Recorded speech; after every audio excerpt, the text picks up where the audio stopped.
recoge aspiraciones pedagógicas de la Universidad Nacional. Para efectos de esta actividad, de este evento, las panelistas harán sus presentaciones y ustedes, las personas participantes, pueden hacer sus preguntas a través del chat. Al final de las 3 presentaciones tendremos un espacio para compartir, para intercambiar y para responder esas preguntas. Sin más preámbulo, vamos a presentar a nuestra primera panelista. Es la máster María Jesús Zárate Montero. Es costarricense, licenciada en música con énfasis en educación musical y máster en educación con énfasis en docencia universitaria. Es educadora musical de niños, jóvenes y adultos. Por varios años ha laborado laboró en estas funciones. Es académica universitaria, fue docente de la División de Educación Básica, es docente de la División de Educología, actual directora. Ha impartido cursos del componente pedagógico en las carreras de enseñanza de nuestra Universidad Nacional y en el bachillerato en música con énfasis en educación musical. De igual forma en la licenciatura en pedagogía con énfasis en didáctica y en la maestría en educación. Además, ha sido directora y lectora de trabajos finales de graduación a nivel de licenciatura y lectora de trabajos finales de graduación a nivel de maestría. Es participante en proyectos de autoevaluación y acreditación de carreras, miembro del Consejo Académico de la División de Educología y, bueno, como les decía, a partir de mayo de este año tiene a su cargo la dirección de la División de Educología. Como parte de su producción académica, cuenta con artículos, talleres, ponencias y conferencias enfocados en temáticas como educación musical, creatividad, evaluación de los aprendizajes, didáctica de la investigación, educación inclusiva, docencia universitaria, acreditación de carreras universitarias, juegos cooperativos, biografía escolar, entre otros. Hoy nos presenta la ponencia Profesionalización Pedagógica del Personal Académico de la Universidad Nacional. Muchas gracias, María Jesús. Adelante. Buenos días, muchas gracias por la invitación. Me siento muy honrada de poder participar y presentarles mis reflexiones. Voy a compartir pantalla para entrar en la ponencia. Bueno, cuando estaba preparándola, hice una pequeña revisión del título, entonces la modifiqué un poquito. La bauticé Profesionalización Pedagógica del Profesorado Universitario, Desafíos para la Universidad Nacional. Entonces, quiero centrarme en 4 grandes temitas: la identidad docente, modelos de aproximación a la docencia universitaria, desafíos actuales y futuros y sugerencias para una propuesta de profesionalización pedagógica del profesorado en la UNA. Empecemos con la identidad docente. Esto es una pregunta que nos plantea Zabalza. ¿La docencia universitaria es una profesión o es un trabajo que uno ejerce? ¿Verdad? Es algo que escogimos, es algo que nos llegó en el destino, es algo que hemos asumido, es algo que queremos, que hacemos, que disfrutamos. Y él nos plantea cómo es que construimos nuestra identidad profesional, ¿verdad? ¿Cómo nos sentimos en este momento? ¿Nos sentimos como ingenieros, administradores, lingüistas, músicos o como profesores de la universidad? Y Tejada nos plantea que muchas veces los docentes universitarios nos identificamos más por nuestra especialidad que por la docencia, que la docencia se convierte en algo como secundario, y que hay una mayor preocupación por estarse actualizando en la especialidad y no tanto en la parte pedagógica. Esto muchas veces no es tanto de, por decirlo, nuestra mala intención, muchas veces es porque lo hemos ido aprendiendo conforme entramos a la U. Y esto entonces nos lleva a preguntarnos cómo hemos construido nuestra identidad académica universitaria y cómo nos estamos aproximando a la docencia universitaria. Entonces, Miguel Ángel Zabalza nos plantea 2 formas en que la gente se acerca a la docencia universitaria. Una es de manera empírica y artesanal, no profesional, y otra profesional. En el caso de la empírica y artesanal, creo que casi todos hemos pasado en algún momento por ahí. Es el fruto de esa experiencia diaria, ¿verdad? Más o menos reflexionamos de lo que es ser profesor, vamos sobre la marcha construyéndonos como ser profesores, nos graduamos, obtuvimos un grado, nos llamaron, nos propusieron ser docentes universitarios en aquel momento y sobre ahí empezamos a ser docentes, ¿verdad? Entonces es esa idea de lo que es y lo que debería ser la enseñanza. Se basa muchas veces en la experiencia directa, en los comentarios de los compañeros. Vamos creando un corpus de conocimientos que nos da como, a partir de convicciones, planteamientos, de la forma como actuamos. Pero el problema es que no es un conocimiento firme, es un conocimiento que se va haciendo de manera muy sistemática. Muchas veces está basado en nuestras propias intuiciones. De hecho, podríamos relacionar lo que nace a partir de nuestra biografía escolar, ¿verdad? La biografía escolar es ese relato que vamos construyendo a través del proceso que vivimos en nuestro proceso de escolarización, desde el preescolar hasta finalizar la universidad. En el caso de nosotros como docentes universitarios incluye todo ese proceso. Y ahí nosotros hemos ido construyendo, asimilando, interiorizando cómo se aprende, cómo se estudia y cómo se enseña, ¿verdad? Vamos haciendo esa historia. ¿Qué es lo que pasa ahí cuando no hacemos un proceso, no nos profesionalizamos en la docencia universitaria? Que estamos solo sobre la idea de lo que debería ser. Entonces podemos tener dos posiciones. El pedestal donde tenemos a nuestros mejores profes, los mejores modelos que guardamos en nuestro corazón y que cada día queremos parecernos a ellos y a ellas. Y también tenemos el baúl de lo que no queremos, el baúl de lo que no debe ser. Los profes que dijimos, él o ella me enseñó lo que no se debe hacer. Ahí tenemos como un equilibrio constante dentro de nosotros estos dos modelos. Y si no hacemos ese proceso de reflexión y profesionalización, esa es, digamos, la aproximación tal vez un poquito más fuerte que podríamos tener en la docencia universitaria. Entonces, con todas mis buenas intenciones y con todos mis profesores modelo, puede ser que a mí me pase que con la exigencia diaria, con la carga académica, con las condiciones laborales, con las situaciones personales, mis propias frustraciones, las relaciones con mis estudiantes, lo que yo espero de ellos o esperaba de ellos, lo que ahorita estoy viendo con ellos, lo que no he podido lograr. Entonces puede ser que todo ese conjunto de cosas, aunque yo tenga mis buenos profesores modelo que seguir, inmediatamente me lleven al baúl de lo que no debe ser. Y entonces, como dice Aliud, uno puede aprender distintas corrientes pedagógicas, asumir incluso posturas dentro de las discusiones que existen en el campo del pensamiento didáctico, pero a la hora de enfrentar situaciones prácticas concretas en el aula, sale lo que el cuerpo aprendió. Entonces, así como puede ser que salen, ¿verdad? Los mejores aprendizajes pueden salir los que yo no quería que salieran y que los tengo interiorizados. Entonces, por eso es muy importante hacer ese proceso de acercamiento a la profesionalización en la docencia universitaria. Aquí, por ejemplo, tengo ese modelo de esos profesores que estaban tan distantes de los estudiantes están muy lejos, allá en aquellas graderías, casi son borrosos, y aquí tenemos el otro modelo de este profe que está más cerca, con ellos trabajando en grupo, ¿verdad?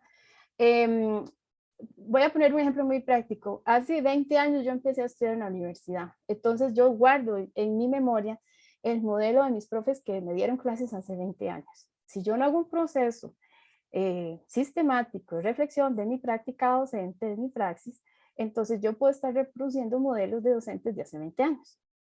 Ahora les pregunto a ustedes, ¿hace cuántos años ustedes empezaron la universidad? ¿Están reproduciendo modelos de profesores de hace 20, 30, no sé, 35, casi 40 años? Entonces sí tenemos que revisar, ¿verdad? La otra aproximación que nos hace Zabalza es la aproximación profesional.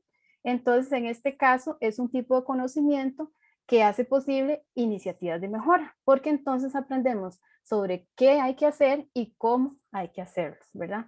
En este caso, Zabalza nos propone que hay algo fundamental como docentes universitarios. Nosotros tenemos que dominar nuestra especialidad, lo que vamos a enseñar. Tenemos que tener ese dominio de lo que vamos a enseñar, de los contenidos, pero además deberíamos tener otras competencias, deberíamos poder analizar y resolver problemas con los estudiantes, poder tomar un tema, como dice, el desmenuzarlo, analizarlo y hacerlo comprensible. Aquí es muy importante. Nosotros solemos enseñar o explicar como nosotros entendemos. Entonces, si yo soy una persona que como dicen, la pesca en el aire, entienden con mucha rapidez. Podemos tener el pecadillo de esperar de que nuestros estudiantes entiendan a la primera explicación, ¿verdad? En cambio, si nosotros hemos sido personas que hemos necesitado hacer diferentes estrategias para aprender, podemos tener la capacidad de desarrollar diferentes estrategias para explicar, para enseñar. Entonces, esto es importante. No podemos esperar que los estudiantes aprendan a la misma velocidad a la que yo aprendí algo. Luego, apreciar la mejor manera de aproximarse a los contenidos, cómo abordarlos, ¿verdad? Seleccionar, como les decía, diferentes estrategias metodológicas adecuadas y esos recursos para generar mayor impacto en los estudiantes. Y muy importante, lo que nosotros hacemos como docentes, nuestro trabajo de enseñar es ayudar a aprender a una persona. Entonces, aunque nuestros estudiantes pueden tener mucho acceso a la tecnología, ellos necesitan una guía para poder ordenar sus ideas, ordenar la información que están aprendiendo, leyendo. Entonces, nuestro trabajo iría también por ahí, ser una guía, un medio para organizarles sus tareas, ¿verdad? Su trabajo. Otras competencias, bueno, saber identificar lo que el estudiante sabe, lo que no sabe y lo que necesitaría aprender o necesitaría saber. En esto no podemos pasar de lo que yo asumo que el estudiante. No, tengo que conocer al estudiante, tengo que escucharle y ver qué necesita y qué sabe y en qué podemos ir trabajando. No puedo asumir que él ya sabe, tampoco puedo asumir que él no sabe, porque los estudiantes, como todos nosotros, tenemos nuestros conocimientos previos al entrar a la universidad. Importante establecer una muy buena comunicación con los estudiantes, tanto individual como en grupo, ¿verdad? Esto es importantísimo, que se le entienda al profe, o sea, a veces no es tanto ese lenguaje tan técnico que deslumbra a todos, sino en un lenguaje muy sencillo y accesible, explicar cosas. De hecho, Brunner dice, todas las personas pueden aprender siempre y cuando les expliquemos de la manera más accesible posible lo que vamos a enseñarles, ¿verdad? Saber manejarse con las condiciones y características que presenta el grupo. Esto es muy importante. Todos tenemos esa imagen de cuando estuvimos en la universidad, la generación en la que estudiamos, perdón, los compañeros que tuvimos, probablemente hicimos grupos de estudio, entonces estamos asumiendo que nuestros estudiantes van a parecerse a ese ideal de estudiante que tenemos y no es así. Ellos son como son, entonces aprender a conocer sus condiciones y a trabajar con ellos, ¿verdad? Importantísimo estimularles para aprender, para pensar, para trabajar en grupo, que es tan importante, transmitir la pasión por el conocimiento y el rigor científico, ¿verdad? Y mantenerse al día. A veces los estudiantes me dicen que el mundo sería muy feliz si no tuviéramos formato APA. Yo digo que el mundo siempre será feliz y que es un manual que usamos y que no hay que sufrir, ¿verdad? Entonces, porque muchas veces se frustran, pero creo que esa frustración viene porque si yo uso el manual para castigarlos, claro que le van a tomar fobia, ¿verdad? El manual. Entonces es importante estimularles ese interés y esa pasión por aprender y conocer y saber cómo comunicar adecuadamente lo que han aprendido. Bueno, Guzmán, parafraseada por Ríos, también nos plantea otras características ideales en el profesor, ¿verdad? No solamente el dominio amplio y especial de disciplinas, sino este dominio general pedagógico, el pedagógico específico, cómo trabajamos con los diferentes contenidos, tener un dominio curricular, cómo preparamos el curso, cómo podemos participar en diseños curriculares, contextualizado, con conocimientos de los estudiantes y cómo aprenden ellos, tener mucha conciencia de nosotros mismos, tener autoeficacia, capacidad de innovación, capacidad para trabajar en equipo, ética profesional, sensibilidad y manejo de las tecnologías emergentes en la docencia. Ahora voy con los desafíos. Quiero plantearles 3 cosas básicas. La primera es un punto de partida. Yo creo desde lo más profundo de mi corazón que nuestros estudiantes son nuestros colegas en formación. Por lo tanto, tenemos que enseñarles en consecuencia. Yo tengo que quitar este paradigma donde yo estoy aquí, la profe que sabe y el estudiante que no sabe, tengo que quitar eso y hacer esto. Mis estudiantes son colegas en formación, son personas que van a incorporarse a la sociedad, van a trabajar resolviendo diferentes problemas y lo mejor que yo puedo hacer por ellos es prepararles, ¿verdad? Entonces, la historia de que soy una profesora súper estricta y mi curso es el coladero, no le está haciendo ningún favor a nadie. Es un engaño que me estoy haciendo a mí misma porque en mi grado de ser estricta, lo que estoy es frustrando personas. Entonces, punto de partida, nuestros estudiantes son colegas en formación, enseñémoslos en consecuencia. Otro cambio de paradigma, la evaluación es para aprender y para aplicar lo que estamos aprendiendo, no es ni para castigar ni para excluir. Y bueno, otro punto, ¿en qué creemos que deberíamos profesionalizarnos, certificarnos? Bueno, entonces aquí vienen unas sugerencias que les propongo con mucha humildad. La primera es, creo que es muy importante trabajar la educación emocional del profesorado y el autocuidado personal.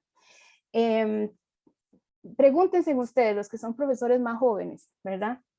¿Cómo se sienten en este momento como profesores nobles? ¿Cómo se sienten ustedes mismos con su relación con el trabajo docente, con el ser docente, investigador, entre el enseñar y entre publicar, y le agregamos todas las facetas de la vida personal, ¿verdad? ¿En qué aspectos ustedes sienten que necesitan formarse y en qué sienten que necesitan incluso apoyo psicológico? En una conferencia que ofrece Zabalza en el 2019 llamada Ser profesor universitario del siglo XXI, que se las recomiendo, él plantea que para ser un buen profesor o profesora cuenta mucho, y como dice él, cuenta mucho como tú eres. Y de qué manera haces vivir esa experiencia contigo a tus estudiantes, de qué manera vives la profesión y de qué manera vives esa relación con los estudiantes. Nosotros no solo enseñamos el contenido que explicamos, nosotros enseñamos formas de relacionarnos con el mundo. Cuando hablamos con los estudiantes les transmitimos nuestra energía. Ellos nos ven como profesionales, ellos nos están viendo y van a decir, yo quiero parecerme a la profe siempre viene corriendo, frustrada, asustada, preocupada. O sea, eso quiero transmitírselo a mis estudiantes. En esa conferencia, nos explica el profesor Zabalza que se le hace una indagación a profesores de diferentes edades en la universidad y lo que se dan cuenta es que los profesores jóvenes tienen una relación de amor y odio con su propia docencia universitaria, por eso está ese corazoncito ahí. Porque es mucha exigencia que se siente en ese primer año de docencia universitaria, entonces por eso es tan importante ese acompañamiento, no solamente desde la parte de profesionalización pedagógica, sino esta parte emocional, ¿verdad?, del profesorado. Bueno, entonces los profesores enseñan tanto por lo que saben como por lo que son. Luego, ¿qué otros aspectos son importantes que deberíamos tomar en cuenta en un proceso de profesionalización pedagógica? Las características del estudiantado universitario de la UNA. Nosotros tenemos un sistema de ingreso, de estratificación, lo que permite que vengan estudiantes de todo el país con diferentes condiciones, con diferentes conocimientos, y nosotros tenemos que tomarnos el tiempo y conocer a nuestro estudiantado, ver sus características, por qué están en nuestras carreras y a partir de ahí pensar, bueno, entonces vamos a trabajar de esta u otra manera con ellos. También es importante formarnos en la parte de diseño curricular, no solamente para nuestros planes de estudio, es que nosotros ahora vamos a entrar en este reto de revisar carreras y de pensar en carreras futuras. Entonces, ese conocimiento de diseño curricular es sumamente importante. La mediación pedagógica, vean que todo lo que he venido explicando antes tiene que ver con eso. La praxis pedagógica, reflexionar sobre nuestra praxis, ¿verdad? También es importante tomar en cuenta lo del aprendizaje activo del estudiantado, la evaluación auténtica, porque es la evaluación que nos permite evidenciar lo que ha aprendido el estudiante, el uso pedagógico de las tecnologías para aprender y para compartir y para empoderarse, la sistematización y divulgación de experiencias y muy importante de buenas prácticas, porque todos aprendemos de lo que hacemos juntos, y también importantísimo prepararnos en gestión y toma de decisiones. Ok, con la siguiente.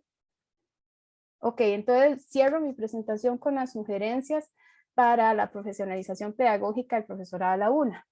Es importante que tomar en cuenta que nosotros tenemos normativa referente a la necesidad de esa formación. Esa normativa estaría en el reglamento de contratación laboral, en el artículo 13 y en el artículo 14.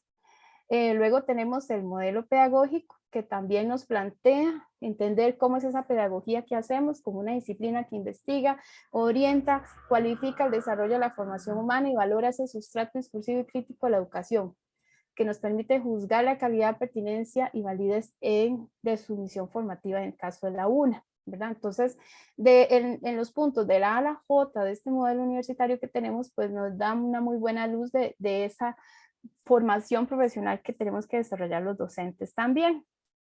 Y bueno, en el 2018 tuvimos la experiencia de participar en el Congreso Universitario, transformando la docencia de la Universidad Nacional.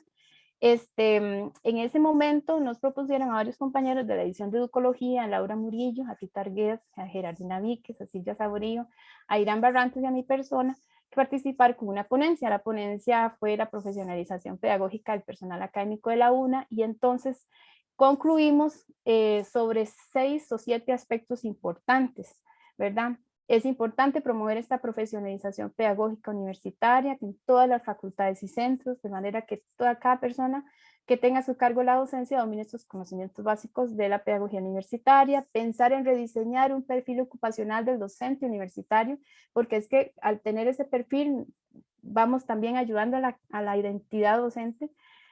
Que considere las particularidades de las unidades académicas y en congruencia con los principios y valores de la Universidad Nacional, ligar las modificaciones de normativas vinculadas a la docencia, procesos que fortalezcan, por acá, la necesidad de tener un desarrollo profesional de un pedagogo universitario y sugerir la modificación de lineamientos, eso es muy importante, de carrera académica a nivel institucional, de manera que se valore la producción relacionada con el quehacer docente en igualdad de condiciones que el científico y el extensionista, porque nosotros creamos saberes pedagógicos y pensamos que es importantísimo que esto se valore, ¿verdad?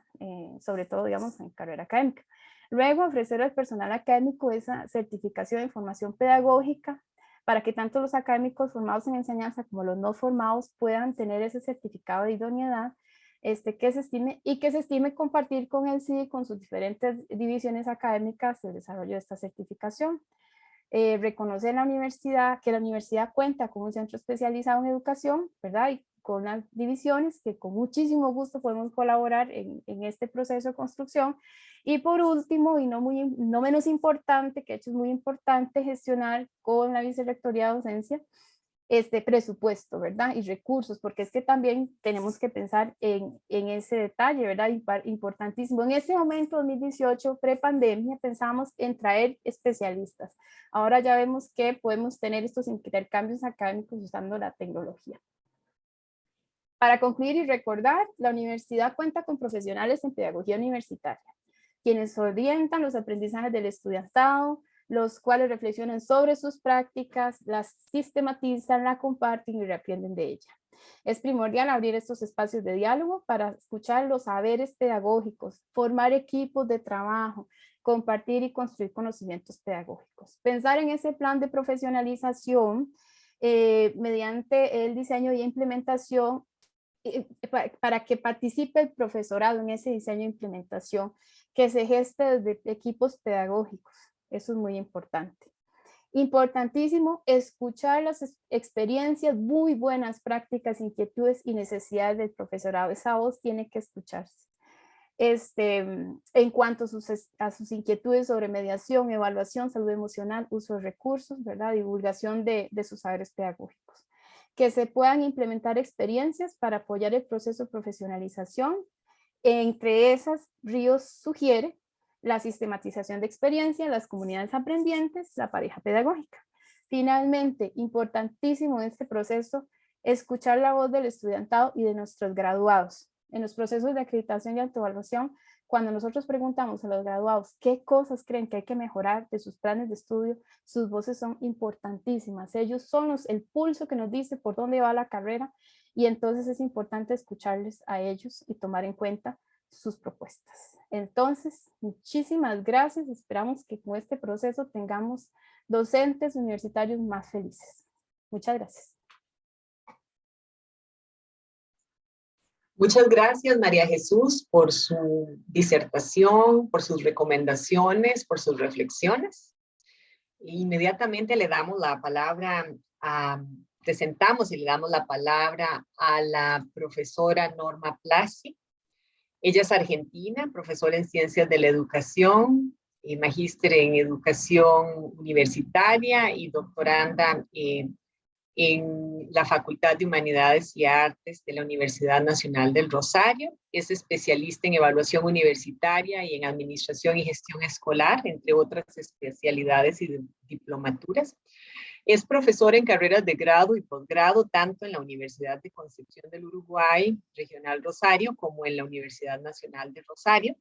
En posgrado es secretaria y profesora estable en la maestría en práctica docente y de la maestría en docencia en el campo de la formación en prácticas profesionales. Desarrolla seminarios y cursos de actualización y capacitación, dirige tesis de licenciaturas y maestrías, participa en jornadas y congresos académicos, participa como miembro activo en jurados de tesis y en evaluación de artículos para revistas internacionales. Participa además en proyectos de investigación. Actualmente investiga acerca de la práctica docente y su incidencia en el aprendizaje de los estudiantes, así como acerca del aprendizaje de procesos investigativos en carreras de grado y posgrado. Hoy nos presenta la ponencia Formación y Certificación Pedagógica en Educación Superior. Muchas gracias, doctora Norma, por estar aquí con nosotros. Muchísimas gracias a ustedes, muchísimas gracias por la invitación a la Universidad Nacional de Costa Rica y en especial a la Vicerrectoría de Docencia.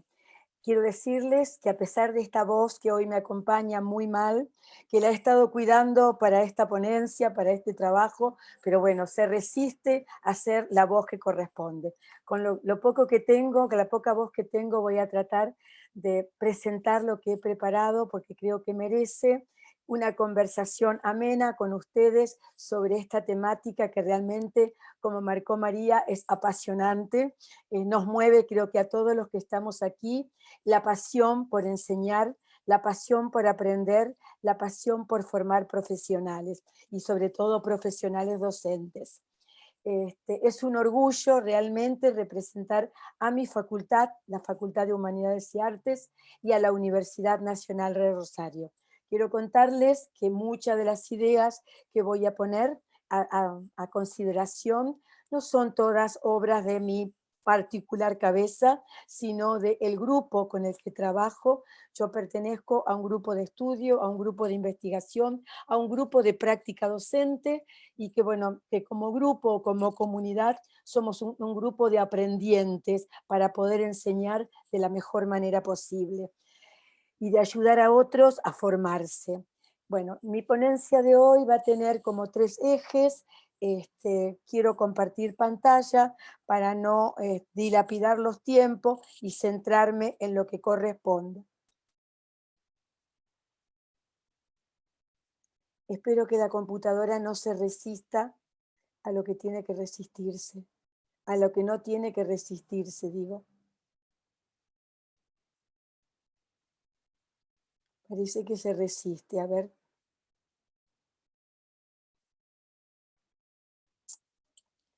Aguarden un minuto porque está como rebelde mi computadora. No sé, Susana, si lo querés pasar vos del otro lado, porque algo está como fallando.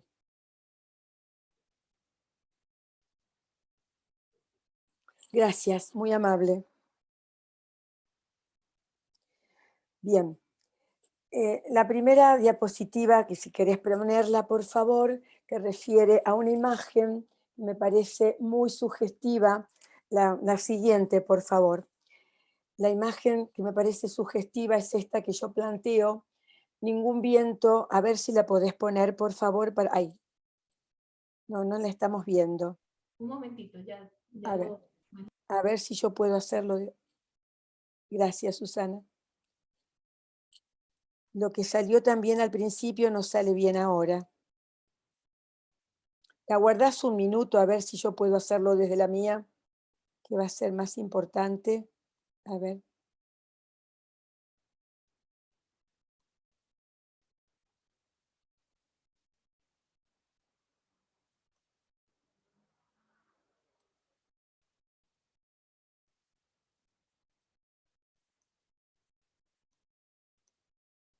Los he perdido a ustedes yo. Pero la seguimos viendo, doña Norma. Sí, pero yo las veo, no los veo yo a ustedes.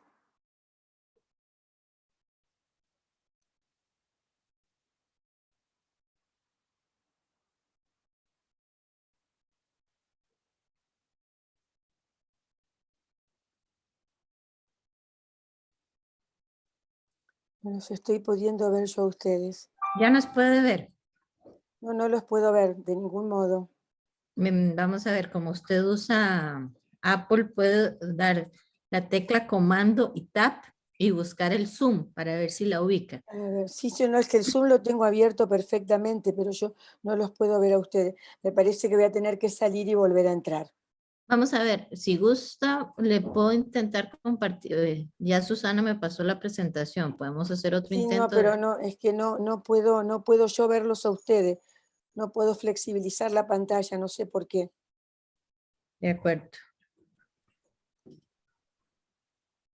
Y puede salir, sí. Voy a intentar salir para que...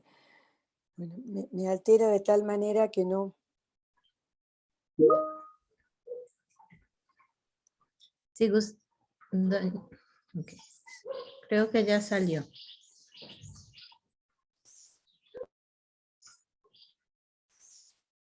Enid, si gusta, mientras tanto, pasamos a... Ok. Vamos a dar un minutito para que vuelva doña Norma. Sí, vamos a esperar. Vamos a esperar a que ingrese y pueda hacer su presentación. Y si tiene problemas técnicos, pasamos a Loreli, pero vamos a esperar un par de minutos.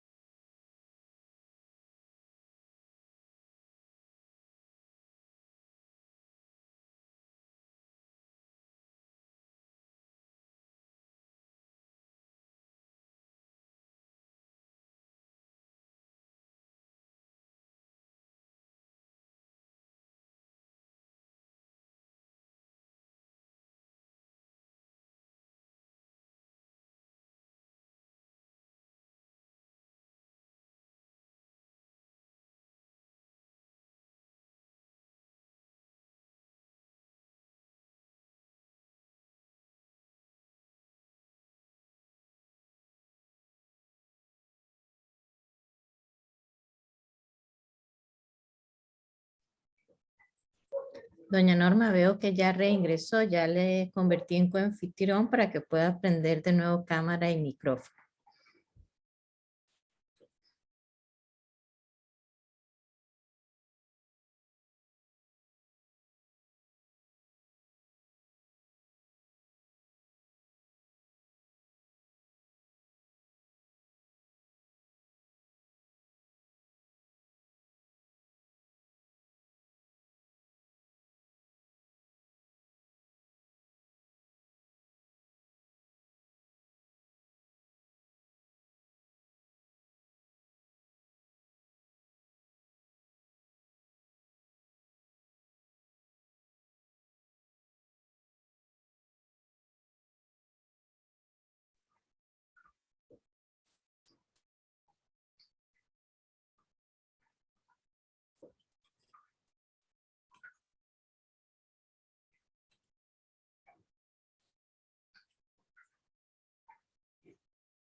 Ya la podemos ver de nuevo, doña Norma, y escuchar. Perfecto, pero no puedo ampliar la pantalla, no sé por qué. Bueno, si gusta, aquí ya le estoy compartiendo su presentación. Gracias.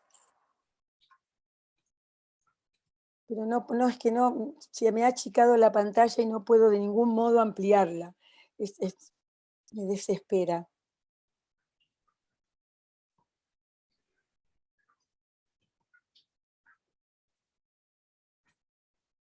Ahí estamos, ahora sí. Les decía, perdón por esta interrupción, mil disculpas. ¿Me están escuchando? Sí, ¿verdad? Sí, la escuchamos. Perfecto. Elegí una imagen que me parece que con estos tiempos que corren, sobre todo a los que nos dedicamos a la formación de docentes, a la formación de profesionales y específicamente a la formación de profesionales docentes, tenemos que tener en cuenta un poco esto que plantea el Principito, ¿no? Ningún viento es favorable si no sabemos a dónde ir. En tiempos de incertidumbre, en tiempo tan convulsionado como los que nos toca afrontar, creo que es fundamental, esto que un poco también había planteado María antes que yo, pensar cuáles son los caminos, cuáles son los atajos que necesitamos como universidad tomar para formar los mejores profesionales y los profesionales más comprometidos con la realidad, con el mundo y con la humanidad. Dicho esto, quiero contarles y decirles que en la diapositiva siguiente voy a tomar 3 ejes. Estos 3 ejes se vinculan con la formación profesional, con la propuesta curricular para esa formación profesional y con la propuesta didáctica. Creo que todo profesional que se jacte de ser tal en la universidad no puede dejar de ejercer su especificidad acompañado de lo docente, acompañado del ser docente. Esto que planteaba María recién, que muchas veces se lo toma como una actividad secundaria. Creo que el ser docente dentro de la universidad es la actividad primordial. Y es la actividad primordial acompañada, por supuesto, de especificidades que cada uno está preparado para afrontar. Son de estas 3 cuestiones, y las 3 cuestiones están atravesadas, teñidas por la práctica profesional. Que el concepto de práctica hoy está un poco como gastado, se lo utiliza, por eso quiero retomarlo con la impronta que le damos nosotros en el equipo en el que trabajo. Hablar de la formación profesional, si querés correrlo, implica, a ver, ¿qué formación profesional para este mundo cambiante, verdad? Algunas preguntas que sirven para los 3 ejes, por eso pongo preguntas de la formación pedagógica, lo que refiere a la formación profesional, a la propuesta curricular con la que vamos a formar a los profesionales, es decir, propuesta curricular que no puede quedar anclada en el tiempo, y propuestas curriculares que en este presente habrá que pensarla más en términos de operaciones de pensamiento y de operaciones de pensamiento de nivel superior, más que en la reiteración de determinados contenidos. Creo que en lo que refiere a currículum vamos a tener que plantearnos algunas cuestiones muy fuertes. Las voy a retomar cuando llegue a ese eje. Algunas preguntas que me parece podrían acompañarnos. ¿Qué profesionales estamos formando? ¿Para qué mundo? Creo que la primera pregunta que nos tenemos que hacer, ¿qué docente quiero formar? ¿Para qué mundo? ¿Para un mundo cambiante? Un mundo que no es sencillo, que no es simple, que ya no es complicado, sino que se debate entre lo complejo y lo caótico. Entonces, yo creo que la primera cuestión que hay que preguntarse es, y en cualquier profesión, ¿qué médico quiero formar? ¿Qué abogado? ¿Cuál es ese perfil, en el caso de la docencia, que quiero? O sea, que este otro, ¿cómo quiero que egrese? ¿Con qué condiciones? ¿Sí? ¿Con qué cuestiones humanas? ¿Con qué calidad, si queremos hablar en términos de calidad? ¿Qué criterios de calidad deben guiar esa formación profesional, sea de la profesión que sea? Pero pongo más énfasis en la profesión docente, ¿verdad? Y el término calidad, a veces muy gastado, creo que hace falta ponerle contenido. Cada vez que digo calidad, ¿qué estoy queriendo decir? O sea, ¿cuáles son los criterios de calidad que debe sostener la formación docente? ¿Qué criterios de calidad debe sostener la formación profesional docente? O sea, ¿cómo se debe formar en la universidad a sus propios docentes? ¿Qué competencias debe tener un docente universitario para ser capaz, a su vez, de desarrollar competencia en sus estudiantes? Hay un viejo refrán que dice, nadie puede dar lo que no tiene. O sea, no podemos transmitir saberes que desconocemos. No podemos inculcar o hacer cuerpo en el otro lo que no está hecho cuerpo en nosotros, tomando un poco las ideas de Andrea Lió. ¿Qué reflexiones son necesarias para un mejor quehacer? ¿Qué es esto el logo, digamos, o el leitmotiv de la Universidad Nacional de Costa Rica? ¿Cómo reflexionamos para que el quehacer sea todos los días un poco mejor? ¿No? Porque no nos podemos quedar anclados en lo que fue, sino pensar, eso que fue, ¿qué nos deja?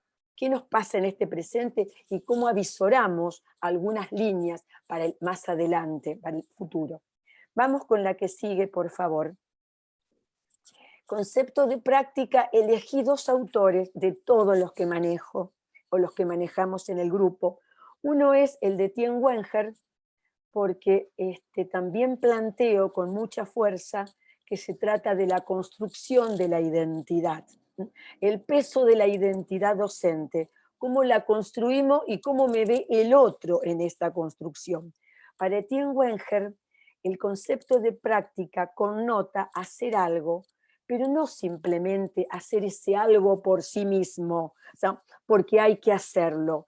Es un hacer que debe estar puesto en un contexto histórico, social, cultural, que otorga una estructura. ¿Y qué es que te otorga una estructura? Una organización, y se le da significado a lo que hace. Entonces, en ese sentido, la práctica va a ser siempre social y es fuente de cohesión de una comunidad. El término comunidades de práctica, acuñado por Etienne Wenger, quien fue discípulo de Jean Labé, que trabaja también sobre estas temáticas, y sobre todo ella habla el tema de la cognición, de la construcción, ¿no?, del pensamiento cognitivo.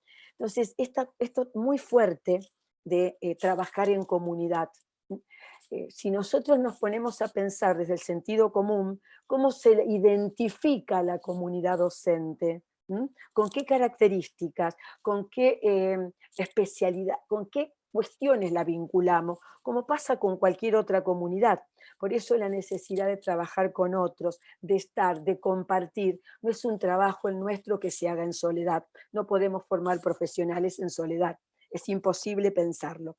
Y vamos con la segunda diapositiva.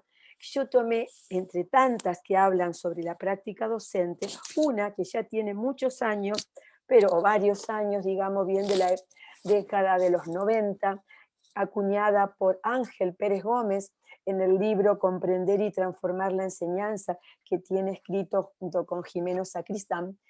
Y él habla de la formación del profesor y dice, se basará prioritariamente en el aprendizaje de la práctica, para la práctica y a partir de la práctica. Esas 3 expresiones dejan bien en claro que no puedo formar en la práctica si no reflexiono. Si a partir de esa reflexión sistemática no trabajo para la práctica y a partir de esa práctica. Y dice, la orientación práctica confía en el aprendizaje a través de la experiencia con docentes experimentados. Es decir, el docente experimentado para acompañar a aquel docente que se está iniciando, ya sea dentro de la universidad como en sus primeras prácticas profesionales en el mundo laboral, ¿no? La necesidad del acompañamiento, porque ese acompañamiento deviene de la experiencia que hemos no solo acumulado, de la experiencia hecha cuerpo, trabajada, la experiencia en el sentido que lo plantea John Dewey, ¿no? Esa experiencia que te da saber, que te da el saber sabio, el saber profesional. Entonces, cuánto más eficaces pueden ser los procedimientos en la formación del profesorado si se plantean estos trabajos de experiencia, para adquirir, dice Ángel Pérez Gómez, sabiduría. ¿Por qué? Porque se requiere siempre de intervenciones creativas, nuevas, ajustadas a la realidad, situadas. Por eso van a ser siempre, se van a situar ¿dónde? En circunstancias particulares, singulares y cambiantes del aula. Todos los que estamos de este lado de la pantalla y del otro sabemos lo cambiante del aula.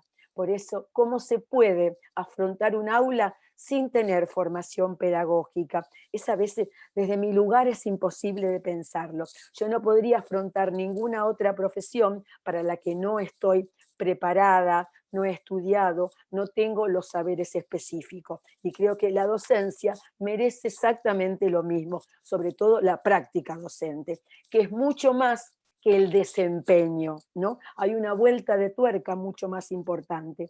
Vamos con la siguiente. A mí este tema forma parte de mi pasión, digo la verdad. Bueno, las notas distintivas voy a marcar, primero de la práctica profesional en general y después de la práctica docente. Son prácticas históricas totalmente determinadas, las prácticas profesionales, y aquí hablo de, la profesión de las profesiones en general, de las prácticas profesionales. Constituyen siempre una actividad intencional. No llevamos adelante una práctica profesional porque sí, sino porque hay una intención. Lo que decimos en términos pedagógicos, tenemos un objetivo, tenemos propósito. ¿Por qué? Porque esto deviene en una intervención. Ningún médico hace un diagnóstico si después no está capacitado para intervenir. Ningún docente va a ingresar al aula si no está preparado para una intervención en esa clase. Siempre se genera en cualquier profesión, en cualquier actividad profesional, una relación de asimetría. Por más horizontalidad que exista, ¿no? Hay siempre funciones distintas. En otros tiempos hablábamos de roles, ¿verdad? Entre uno y el otro, y que tiene que darse la comunicación, el intercambio. Si el otro no habla y yo soy un abogado o un médico, difícil que me pueda nutrir de los problemas que tiene para intervenir, ¿verdad? Entonces, esa generación, esa situación, digamos, asimétrica, es necesaria. Imprime o implícitamente o explícitamente algún tipo de racionalidad. ¿Desde dónde pienso la práctica profesional? ¿Desde una racionalidad técnica? ¿Desde una racionalidad práctica? ¿Desde una racionalidad crítica? ¿Desde una racionalidad combinada? El tema es no quedarnos en la racionalidad técnica, la que, digamos, como si alguien nos manejara con un tutorial, ¿no? Para nada. Los tutoriales resuelven algo, pero no me sirven en la práctica profesional cuando actúo con otro. Hay un entrecruzamiento en toda práctica de cuestiones de distinto orden, culturales, sociales, políticas, económicas, condiciones institucionales, que le dan esa fisonomía diferente.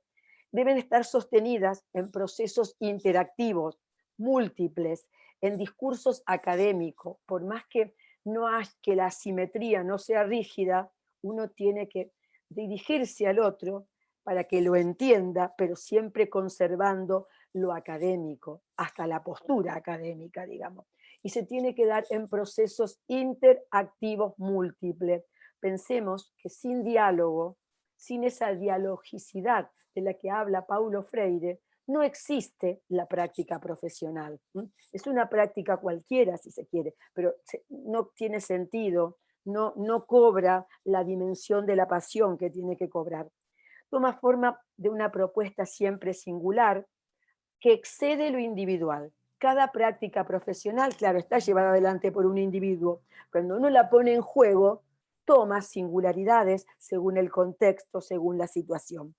Adopta modos diversos de manifestarse según las variables en juego. No es lo mismo quien desarrolla una práctica profesional, por ejemplo, dentro de la universidad A que dentro de la universidad B. Un médico no es la misma práctica profesional en un hospital que en un sanatorio. Nosotros mismos como docentes tenemos 3 comisiones y quizás en cada una de las 3 comisiones hacemos la misma propuesta pedagógica, pero lo que se pone en juego son otras variables, hay otros saberes circulando, hay otras cabezas pensando. Pone en juego un complejo proceso de mediación. Entonces, esa misma formas diversas de ponerse en juego hace que nuestras mediaciones, nuestras intervenciones también tomen otro cariz y sean diferentes. Fíjense cuánta necesidad de lo pedagógico tenemos en esto que digo. En tanto práctica social siempre va a haber conflictos y contradicciones, hasta nosotros mismos solemos entrar en contradicciones. Y una de las contradicciones más grandes se dan en el campo de la didáctica. Digo que evalúo, pero lo que me interesa es certificar. Entonces allí hay una contradicción enorme. Y eso expresa conflictos muy serios, ¿no? Con el saber, con la enseñanza, con los resultados, entre comillas, que esperamos. Bueno, y siempre todo esto tiene un carácter institucional, atravesado por una dimensión política. Se toman decisiones institucionalmente donde uno desarrolla la práctica profesional. Y esas decisiones institucionales son decisiones políticas porque me afectan a mí como profesional y afectan a quienes están interactuando conmigo. Vamos con la siguiente, que voy a las notas distintivas de la práctica docente. Para mí, el trabajo docente tiene del oficio y de lo artesanal, además de lo profesional. Trabajo docente profesional tiene rasgos propios, pinceladas del oficio, y ahora les explico por qué. Tiene del orden de lo artesanal. ¿Por qué? Porque quien hace un oficio o quien es artesano, ¿qué hace? Decide, opta, crea, define y redefine, interpreta y reinterpreta, toma decisiones, revé lo que hace, nombra, silencia si quiere silenciar, propone, piensa, hace, y en esto rehace permanentemente su oficio. Fíjense lo que uno pierde cuando es dirigido por un otro de manera técnica, como si fuéramos operario. Lejos de eso está lo que planteo. Cualquier profesión tiene que alejarse de que nos manejen externamente. Somos, o nuestra profesión es parte de la memoria histórica de la humanidad. Siempre ha habido alguien que enseñó, siempre, desde que el hombre es hombre. Se ocupa de la búsqueda, quien es docente, quien es artesano, quien se hace cargo de su oficio, no da todos los días lo mismo y como sea. Construye permanentemente metodologías, lo que llama Gloria Edelstein, tomando los aportes de la etnografía, las construcciones metodológicas, como el sostén de las intencionalidades. Si yo tengo la intención de enseñar tal o cual cosa, tengo este objetivo, tengo que construir metodologías, no un método, cuidado, construcciones metodológicas, qué estrategias, qué secuencia para esta enseñanza.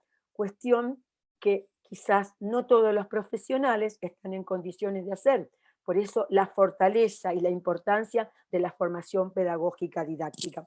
Si pensamos que el trabajo profesional como un empleo y los docentes y los profesionales como empleados, se invierte el sentido de su hacer. Se lo regula, se lo mira desde afuera, se opera sobre él desde afuera, y ¿qué es lo que se mueve? Se promueve el deber ser. Dejamos de ser artistas, dejamos de ser artesanos, porque somos artistas los profesionales. Creamos en medio de donde sea. Fíjense que la pandemia nos dejó bien en claro cuánto de artista tenemos. Vamos con la siguiente. Bien, vamos a la parte curricular entonces. ¿Qué propuestas curriculares acompañan la formación profesional en educación superior? Yo aquí presento 5 que están tomadas de gráficos elaborados por la doctora Sanjurjo, de la que me enorgullezco de pertenecer a su grupo. Tomamos el parrilla mosaico, que es el clásico que diría que tiñó todo el siglo XX. A finales del siglo XX aparecen estas ideas de los ciclos y de las áreas, digamos, década del 80, el ciclo básico, el ciclo común, pero ahí no hay demasiado cambio con la parrilla. Y luego lo de áreas, que pudo en algunos casos funcionar muy bien, siempre y cuando que las personas que conforman las áreas, los profesionales, puedan integrarse entre ellos y convertir cada una de sus pedacitos llamados materias en algo interdisciplinar. Si eso no se da, es muy difícil concretar en la práctica cotidiana el sentido de las áreas. Suelen pasar que están más en la teoría que en la práctica.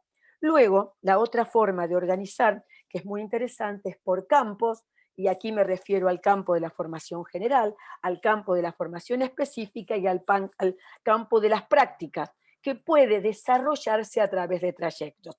Si vamos a la segunda diapositiva, ahí lo tengo más explicadito para que lo puedan entender, dejando pasar los 3 de arriba, me voy a quedar con los 2 de abajo que propongo, que es, digamos, por trayectos, por campos.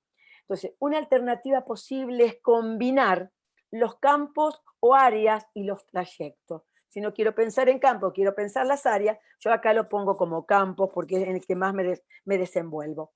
Entonces, hay una estructura curricular posible para una formación más amplia, más abierta, más dinámica que la tan cerrada con el horario mosaico y con esa distribución mosaico. En una carrera, todos los profesores formamos parte o trabajamos para la misma titulación y trabajamos con los mismos estudiantes. O sea, primer año en la universidad, en la UNA, quienes están en primer año de la formación docente, quienes están en primer año de la carrera de educación física, quienes están en primer año de la carrera de nivel primario, ¿sí? Todos tenemos los mismos estudiantes, todos ustedes tienen los mismos estudiantes, y todos forman para que obtengan el mismo título. Entonces, ¿cómo no va a haber articulaciones horizontales y verticales?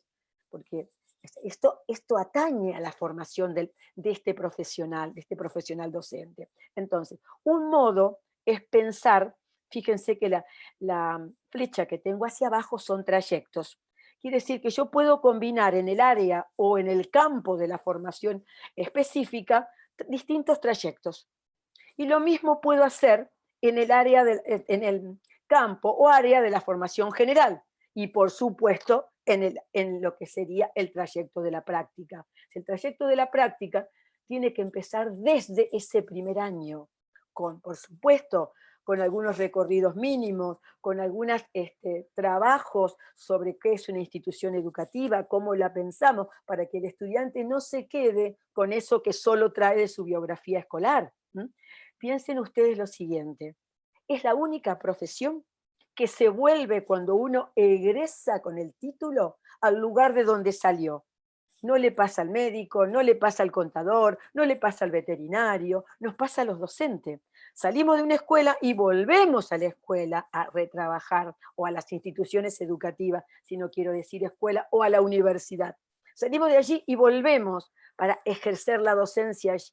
Entonces, hay un montón de prácticas interiorizadas, hechas a cuerpo, que si no trabajamos de manera articulada, se siguen reproduciendo. A veces muy bien y la mayoría de las veces son reproducciones que asistemáticamente las realizamos. Entonces, a su vez, esta formación puede tomar cuerpo a través de problemas, a través de tópicos integrados. Y insisto con el tema de la práctica, en distintos trayectos. Que no quede la práctica para que sea una aplicación de la teoría. Ese modelo tecnocrático propio de la década del 50, del 60, hoy no tiene sentido de ser. Pero el tema no es solo cambiar el diseño, el tema es cambiar las concepciones epistemológicas que sostenemos, porque sin ese cambio epistemológico, por más que hagamos todo esto, se va a convertir solo en un disfraz, en una apariencia, y lo interno no cambia. Vamos con el que sigue. Bien, me quiero dedicar ahora a lo que es el pedagógico didáctico, la formación para el aula específicamente. Bien, y hablo de la práctica profesional docente, para salirme un poco de esto de si somos profesionales o no somos. Lo somos, ¿sí? Porque en Argentina está siempre esa gran discusión, profesional, semiprofesional, y bueno, distintos recorridos teóricos, distintas miradas. Nosotras en el grupo nos postulamos como que somos docentes profesionales, práctica profesional docente. A ver, voy a empezar por lo externo. Toda práctica profesional docente está atravesada, ya lo dije, por cuestiones sociales conflictivas. Pensemos el medio donde trabajamos, ¿sí? No quiero hablar más de eso. Y también por la desjerarquización laboral y política. Pensemos en los sueldos, que no siempre son los mejores, al menos en mi país. No sé ustedes, pues quizás tengan otra realidad, pero en general el contexto latinoamericano adolece de estos problemas, ¿verdad? Bien, la práctica, además, hay una cuestión, se ha corrido allí los rectangulitos, cuando pongo lo institucional va en lo verde más oscuro, y cuando pongo contexto va en lo verde más oscuro. ¿Qué quiero decir? Que lo institucional incide desde afuera en lo que es el centro, que es la enseñanza en el aula. Y el contexto también. ¿Por qué inciden? Porque suelen ser burocráticos y porque suele haber una fuerte jerarquía todavía. Perdón. Una fuerte jerarquía, y donde más se notan las jerarquías es en las universidades, que es la más dura de roer en todo esto de plantear cambios, transformaciones. por su propia historia, por su propia idiosincrasia, por su propio origen. No es que lo haga de mala la universidad, entre comillas. Es para hacer todo un análisis que aquí no da el tiempo. Bien, la práctica profesional tiene como métier la enseñanza. Esto no lo podemos olvidar. Mayor profesional, menor profesional, con más experiencia, con menos experiencia, con más formación, con menos formación, entramos al aula para enseñar. Y el concepto de aula también ha cambiado. Y si no, piensen de qué manera estamos haciendo aula ahora. A ver, hay cuestiones características de la enseñanza. Somos autónomos, pero también nos atraviesa la inmediatez en el aula, la informalidad de cosas que no teníamos prevista, pero que uno tiene que sacar de la galera del mago para resolver. Y por supuesto la individualidad de cada uno de los sujetos que interactúan con nosotros. Por lo tanto, nosotros no podemos olvidar que en esa enseñanza trabajamos con algo que es lo más sagrado del aula, el conocimiento. Por eso somos profesionales intelectuales, tal como lo nombra Giroux. Poner en cuestión y en análisis, entonces, qué matrices tenemos construidas y naturalizadas para darle a las prácticas profesionales, docentes, otra vuelta de tuerca y centrarla realmente en el lugar del aula, en la enseñanza y pensar en el conocimiento. Es decir, si se pueden generar, para desnaturalizar, digo, esquemas de acción alternativo según posturas epistemológicas y la reflexión sistemática.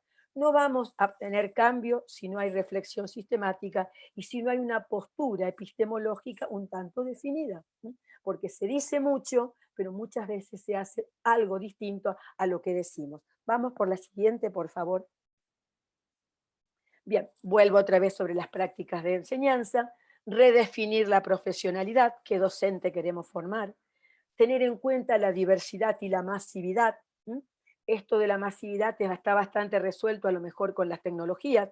Las tecnologías no resuelven en sí el problema, ayudan a la mediación, pero si tenemos problemas serios de aprendizaje, no lo va a resolver la tecnología. Los medios tecnológicos que hoy tenemos son de una gran ayuda, pero tienen que tener la impronta pedagógica didáctica. Las prácticas, reitero, sociales e históricas, siempre surcada por la incertidumbre. Necesitamos ampliar los marcos teóricos, los marcos conceptuales. Debemos tomar conciencia crítica, reflexiva de lo que sucede con las prácticas de enseñanza. ¿Para qué? Para pensar o para reflexionar acerca de sobre la práctica, tal como lo plantea Donald John, ¿no? Uno reflexiona en la práctica mientras está trabajando, dando clases, ofreciendo esto, pero a su vez reflexiona luego sobre esa práctica y luego sobre las acciones de esa práctica. Cuando hablo de ampliar los marcos conceptuales, volver a preguntarnos, saber qué necesito saber, cómo y por qué. Y esto me lleva a un tema que para mí es fundamental, la evaluación. ¿Qué consecuencias tiene la evaluación cuando evaluamos las acciones? Cuando evaluamos nuestra práctica de enseñanza, ¿qué consecuencias? O sea, ¿cómo modificamos o transformamos o buscamos alternativas? Porque hablamos mucho de evaluación, pero siempre de evaluar el aprendizaje del otro. ¿Qué pasa con la evaluación de mi práctica, de la práctica de la comunidad de enseñantes? Bueno, y esto de la incertidumbre, resolverlo un poco con el tema desde qué racionalidad nos paramos, y creo que la racionalidad más indicada es la práctica crítica, ¿verdad? Pensar en esa racionalidad. ¿Vamos con otro? Para pensar lo de la evaluación sobre todo. Quiero pensar acá con ustedes un gráfico que a mí me ayuda o nos ayuda con los estudiantes mucho y que tiene que ver con cómo, porque cuando uno habla de la reflexión, dice, ¿cómo se reflexiona? ¿Cómo enseñamos a estos que se están formando en cualquier profesión a reflexionar? Tiene que haber un modo, porque es como comprender, se enseña a comprender. Entonces, tomándolo a Smith, él propone las siguientes fases para la reflexión, y yo le agrego, por eso lo pongo en rojo, evaluación reflexiva de la propia práctica. Los 4 pasos que Smith lo plantea de modo general, los llevo al plano de la evaluación de la práctica docente. Empezamos siempre por describir. Hay una etapa de descripción, no de juzgar, de describir ¿cuáles son mis prácticas? ¿Qué es lo que hago? ¿Qué es lo que hago para enseñar? Explicar. Explicación. En el, digamos, en el texto original, Smith habla más que de la explicación, él habla de la implicación, él habla digamos, de más afectiva la cosa. Bueno, yo lo llevé a otro plano, el de explicarlo. ¿Qué teorías subyacen en ella? ¿Por qué yo llevo adelante esta práctica? ¿Por qué la hago así? Siempre hay una teoría que sustento, aunque no la diga. Por eso, ¿qué subyace? La necesidad de reflexionar. ¿Cuál es el sentido de mis prácticas? ¿Por qué hago lo que hago y no lo hago de otra manera? Sería. De ahí me voy a confrontar. ¿Cuáles son las causas de que yo actúo de este modo? Fíjense cómo tenemos que ir buscando. ¿Qué creencias, qué valores, qué está naturalizado en mí? ¿De dónde proceden esas creencias, esos valores, esas ideas que sostengo en mi práctica? Fíjense que está el signo de pregunta, ¿no? Perdón. Estoy tratando de pensar en esto. Entonces, para reconstruir, digamos, para volver a dar una vuelta de tuerca, ¿cómo puedo cambiar? ¿Cómo puedo hacer cosas de otra manera? ¿Hay otros formatos? En la comunidad me pueden ayudar con esto. Bueno, o sea que esto es la base de un trabajo reflexivo. La diapositiva siguiente, es quien me está ayudando, vamos a pasarla de largo, si querés, porque es una explicación de cada una de esas fases. Yo pensando que esto va a circular, lo aclaré para que tenga mayor, digamos, explicación, esté más claro para quienes me están escuchando. Bueno, algunas preguntas críticas para evaluar la propia práctica, el cómo estoy enseñando. ¿De dónde provienen históricamente las ideas que yo encarno en la enseñanza? Tienen una historia. Esto que decía hoy María, las reproduzco porque allá hace 30 años atrás la tenía un profesor. ¿Hoy tienen sentido? O a lo mejor puedo reproducir la esencia de eso, de la pasión que le ponía, pero no el procedimiento. ¿De dónde provienen históricamente? ¿Qué pensar? ¿Cómo he llegado a apropiarme de ellas? ¿Por qué me apropié de ellas? ¿Qué fue lo que pasó para que yo esté apropiada de ellas? ¿Por qué las continúo respaldando? ¿Por qué las sigo sosteniendo? ¿Hay otra cosa? ¿O viene bien sostenerla, pero a su vez ir reconstruyéndolas? ¿A qué intereses sirven? Porque muchas veces seguimos haciendo las cosas y porque siempre se hicieron así y porque ¿para qué vas a cambiar si todo así está bien? Y no me digan que esto no sucede, porque al menos en mi país sucede muy seguido y sobre todo sucede cuando vamos a observar a los docentes jóvenes que uno dice, los formamos con tanta impronta, los formamos con tanta pasión y a los 2 años de estar en las instituciones esto va desapareciendo. Entonces, ¿a qué interés está sirviendo esto, no? ¿Qué relaciones de poder hay implicadas? Ustedes saben que el poder atraviesa todo. Entonces, ¿cómo no vamos a revisar nuestras prácticas para ver cuál es el poder que está implicado? ¿Cómo influyen estas ideas en las relaciones con los estudiantes? Para pensar, para reflexionar sobre esto. ¿Hay otro modo de influir sobre los estudiantes, de vincularme con ellos, de transmitir de otro modo? A la luz de lo que es descubierto, ¿cómo puedo trabajar de manera diferente? Este es un proceso, yo pongo puntos suspensivos para que ustedes agreguen todas las preguntas que quieran, pero este es un proceso que debe empezar quizás de forma individual, con otro en pareja, con pequeños grupos y con comunidad. O sea que también hay que hacer como una especie de escalerita. La reflexión sola a veces me puede llevar a que me amo tanto que no veo qué pasa. O sea, un poco tenemos todo un dejo de narcisismo. Entonces, hacerlo con otro, en parejas, hacerlo con, hoy hablábamos de las parejas pedagógicas, hacerlo con pequeño grupo y hacerlo con grupos más grandes, en el tema de las comunidades. Entonces, ¿cuánto más productivo puede ser? Vamos con la que sigue. Tener en cuenta que el trabajo sin reflexión pierde carácter educativo. Si no hay reflexión, no hay trabajo serio en lo pedagógico didáctico. El profesional siempre es capaz de interpretar a otros y de interpretarse a sí mismo. Quizás para esto se necesite mucho trabajo pedagógico didáctico. El profesional aprende en y de sus acciones. Voy haciendo como síntesis. El profesional docente construye su práctica a partir de la lectura crítica de la realidad, porque uno no tiene una práctica repetitiva, la ponemos en contexto, la ajustamos a esa realidad dada por el otro con el que interactúo, por los saberes que el otro trae, por los problemas que el otro trae y los míos, ¿no? Seguimos con la que sigue, trato de apurarme porque me estoy llevando todo el tiempo yo. Necesitamos otorgar relevancia a la práctica como instancia de aprendizaje, pues permite que los futuros profesionales puedan reflexionar sobre su quehacer. Si yo no reflexiono, difícil enseñe a reflexionar. La reflexión constituye siempre el puente entre la teoría y la práctica, entre el pensamiento y la acción, entre los materiales curriculares, lo metodológico y los problemas que nos plantea la realidad. Estas ideas vienen de 100 años atrás, John Dewey. Es la capacidad de volver la atención sobre los propios actos, dice Liliana, en un intento de comprender históricamente los mismos. Y con esto trato de ir cerrando, seguimos con el que sigue.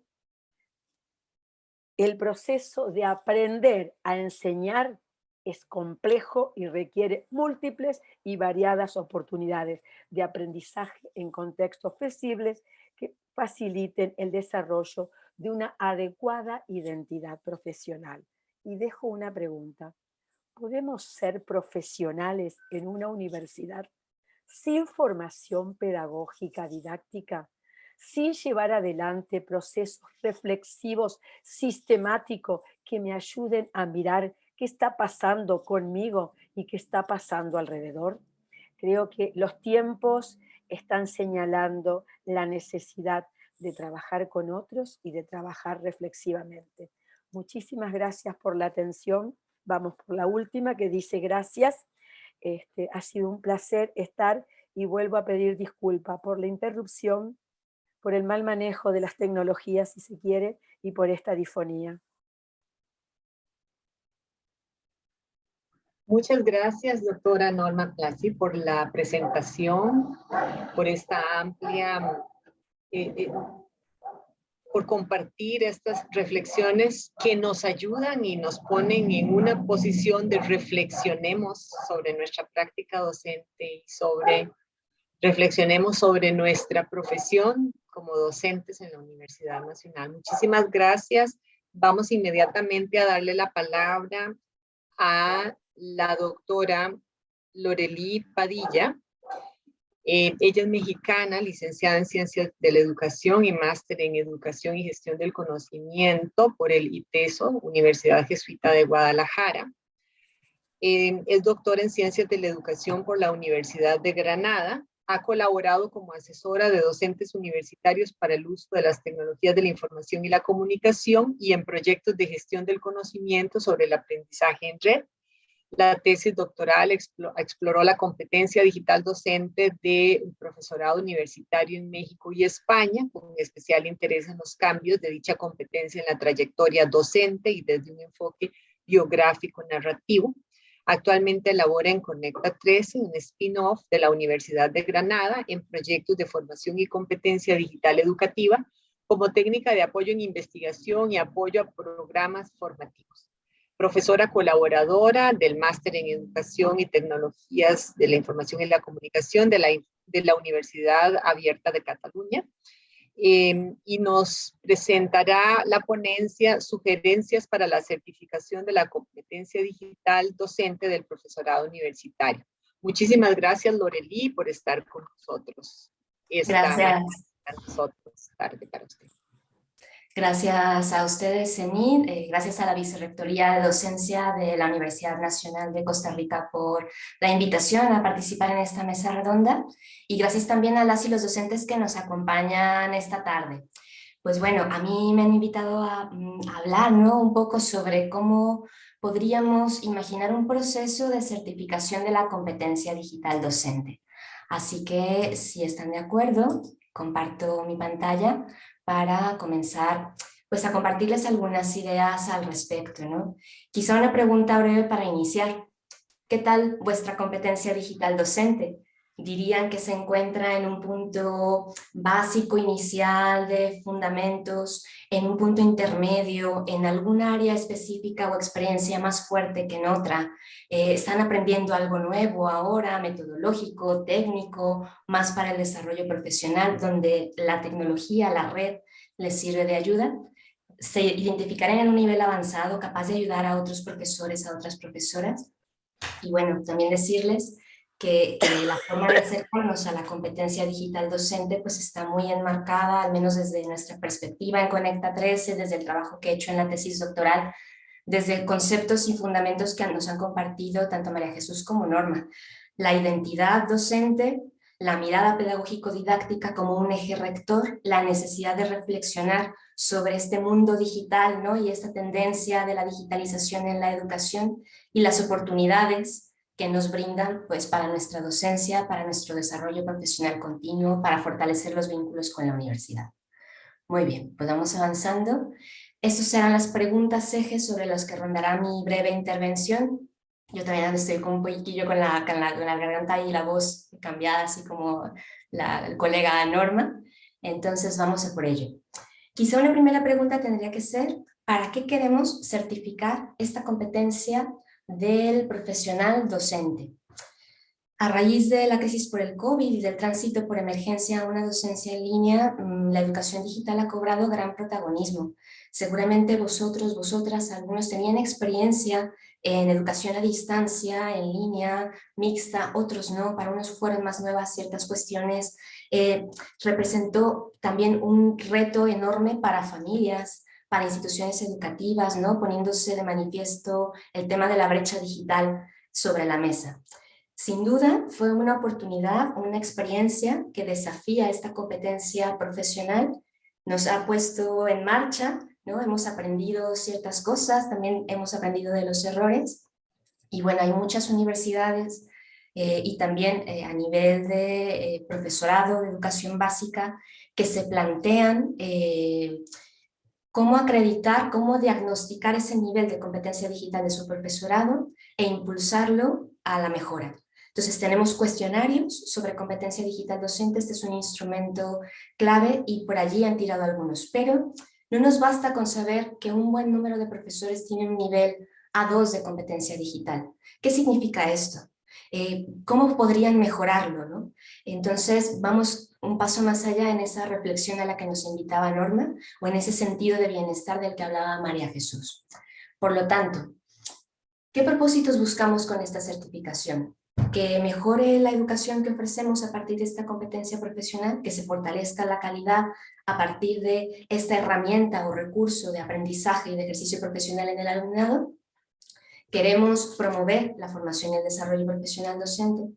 Queremos avanzar en esa adecuación de perfiles de egreso del alumnado, del profesorado, hacia cierta visión de la universidad. Si estos son algunos de nuestros propósitos, pensemos que la certificación debe de ir acompañada de otras series de estrategias, no solamente de un momento, de un conjunto de instrumentos que en determinado momento me permitirán a mí como profesora y al conjunto, al equipo docente, pues saber en qué nivel se encuentra su competencia digital, ¿no? O qué características son valoradas, o qué tanto nos acercamos a ese mínimo deseable. ¿Para qué queremos fortalecer la competencia digital docente? Y aquí quizá podríamos complementar con otros propósitos, pues también muy enriquecedores, para renovar esa visión sobre el compromiso universitario con una formación actual. Norma nos decía, ¿para qué sociedad queremos educar, ¿no? Para desarrollar esa competencia digital educativa de un modo integral, integrando también estrategias para cuidarnos, para cuidar del otro, para usar las TIC con seguridad y como herramienta de aprendizaje y de práctica profesional, para generar un proceso de diálogo en nuestros equipos docentes, ¿no? Sobre esa visión de futuro como profesionales de la enseñanza, sobre nuestro alumnado, sobre el entorno de la universidad y cómo tejemos lazos con otras y otros. Vamos pensando más allá de ese momento y de esa necesidad de certificación. Para ello podría ser de ayuda utilizar la teoría del cambio y pensar en esos escenarios deseables a los que queremos llegar con la certificación, pero que a lo mejor esa certificación es solo un pretexto, ¿no? para promover, no sé, formaciones significativas, autoformaciones, parejas docentes donde nos ayudemos con esa mejora y puesta en práctica de la competencia digital. También otra pregunta muy importante sería, ¿quién certifica? Y otra pregunta, ¿cómo, no? Y bueno, ahí hay un proceso de alinear. Si realmente queremos que esa certificación nos hable de una mejora educativa, pues qué evidencias nos van a permitir ver que si un profesor tiene cierto desarrollo de competencia digital, por ejemplo, en el área pedagógico-didáctica o en la comunicación y desarrollo de redes profesionales, que nos permite ver que ahí hay un impacto en esa mejora, en ese bienestar del docente, pero también en su práctica, en lo que aporta a la universidad, al alumnado. Es decir, tiene que estar muy bien alineado ese proceso de certificación, ¿no? Con los resultados que queremos conseguir, con las evidencias y con los instrumentos que vamos a poner en marcha. Avancemos hacia una segunda pregunta que me parece fundamental para afrontar el desafío de certificar esta competencia. ¿A qué nos referimos con competencia digital docente? Podemos desglosarla, porque además es un término compuesto.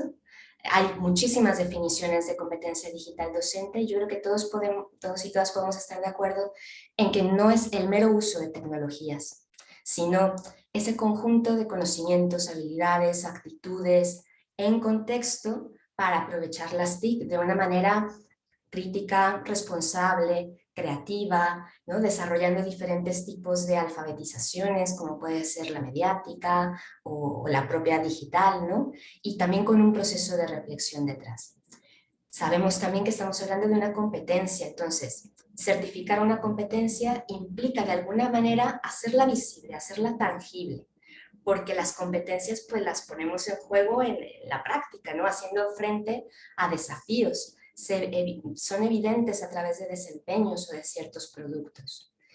Y sabemos también, por otra parte, que lo digital es un entorno, es otro contexto donde también podemos aprender y que va más allá de los dispositivos concretos, ¿no? Que también hay una serie de infraestructuras y de condiciones sociohistóricas allí presentes. Y bueno, el docente, ¿no? Esta persona que pone en práctica, que personaliza esta competencia digital, pues bueno, con un compromiso social, con cierta especialidad, ¿no? Con cierta visión pedagógico-didáctica y bueno, en el contexto de la universidad.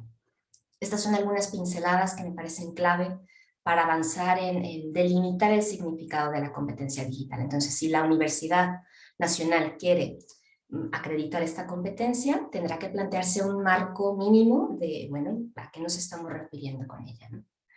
Hay distintos marcos a nivel nacional e internacional que pueden servir de ayuda, que ya han hecho este trabajo y que son fruto de una revisión de literatura amplia y que nos pueden servir para elegir qué aspectos más concretos pues nos ayudan a describir esta competencia.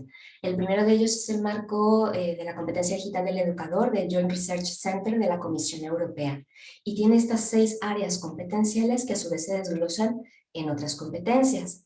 ¿Qué me parece fundamental de este modelo que surge en 2017? Que reconocen ese enlace entre la competencia digital del profesorado y la del alumnado. Como ya hablábamos, ¿no? Necesitamos acompañar al alumnado a desarrollar también esta competencia para aprender a aprender, para empoderarse, para vivir su vida ciudadana, ¿no? Y como persona también de una manera pues lo más provechosa, ética posible. Y hay otra parte también muy interesante que es el ámbito del compromiso profesional. Como ahora mismo pues, nos estamos encontrando en este espacio para pensar juntos, juntas sobre una temática y bueno, es una forma de aprovechar la red para ampliar nuestra red, nuestras alianzas, ¿no? nuestra lluvia de ideas al respecto de distintas problemáticas. Otro marco que me parece fundamental y que les invitaría a conocer, seguro algunos de ustedes ya lo habrán escuchado, el marco de las organizaciones educativas digitalmente competentes. Entonces hacemos una especie de zoom de la docente a una institución educativa que adopta esta competencia digital. Y aquí me gustaría destacar dos dimensiones. La primera, prácticas de liderazgo y gobernanza. ¿Por qué? Porque depende mucho de de esa sintonía, ¿no?, de trabajo en equipo en los departamentos, en las unidades académicas y también de la visión y liderazgo compartido en las universidades, también, como les digo, por departamentos, pues para encaminar esa transformación digital, ese para qué de la competencia digital docente, o incluso el no sentirnos solos en el aprovechamiento de tecnologías y compartir ese día a día, ¿no?, poner en valor ese saber pedagógico. Y la otra dimensión que me gustaría explicitar es la específica de cada sector. Es una zona de este modelo abierta a que cada profesor o profesora desde su especialidad pues dote de contenido al uso de tecnologías.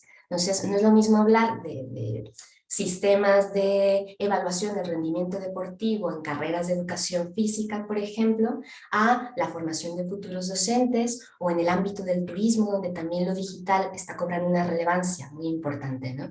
Entonces ahí hay contenidos específicos que al pensar en el profesorado universitario necesitamos tomar en cuenta. Un modelo más internacional que me gustaría recomendarles, el Marco Global para Aprender y Educar en la Era Digital de la Asociación Profuturo, que me parece clave porque juega con 3 identidades que nos pueden ayudar a entender cómo lo digital está presente de manera transversal en nuestro hacer, como ciudadanos y ciudadanas, en nuestra actitud ante el conocimiento y como personas en este mundo interconectado.